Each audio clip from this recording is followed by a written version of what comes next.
नमस्ते, मी परचुरे आई. आज पाटवडीचा प्रोग्राम आहे. आज चतुर्थीनिमित्त मी पाटवडीचा नैवेद्य करते देवाला. आणि मोदक, पाटवडी आणि मोदक. तर हे असे गरम गरम असतं, ते थोडंसं मळून घ्यायचं असं हाताने. हां, असं थापायच्या हाताने. आणि नसेल जमली तर दुसरी आयडिया दाखवते. 2 मिनटं असं प्लास्टिक टाकायचं, त्याला काही तेल बिल लावायचं नाही. आणि फक्त असं अलगद नाजूक हाताने पसरत न्यायचं. तेव्हा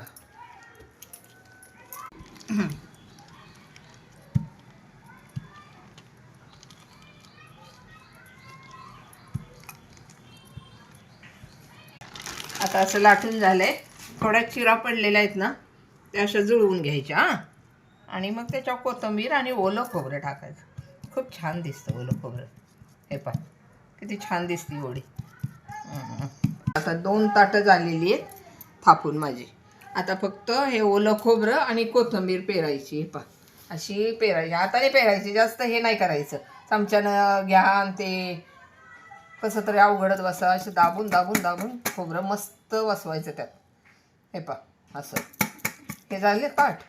आता हे झालं की कोथिंबीर त्याच्यावर पेरायची आणि ती पण दाबून घ्यायची. हे पहा, हे पहा एकजीव करून घ्यायची, म्हणजे निघत नाही. ते वड्या काढल्या की मग निघतात. वरतून चमच्यानं टाकली भुरभुरली की. हे पहा, आता दुसरं ताट घेतलेलं आहे मी.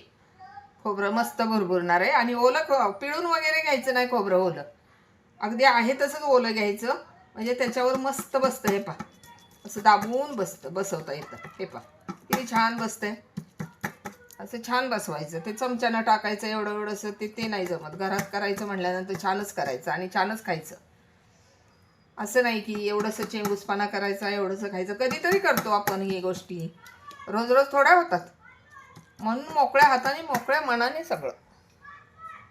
आता कोथिंबीर टाकते. पहा त्याला हावरी लागत नाही, ओवा लागत नाही, काही नाही. त्याचा फ्लेवर त्याच्याजवळ असतो, त्यामुळे त्याला काही लागत नाही. फक्त बेसन पीठ उकडायचं, तिखट मीठ टाकायचं आणि चांगली उकड काढायची. तेव्हा हे असं छान बसतं बघा. वड्या मस्त वड्या मिळतात.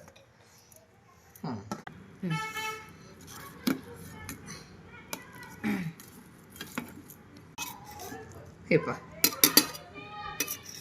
किती मस्त निघाली. पहा वडी. हे अजून एक दाखवते तुम्हाला.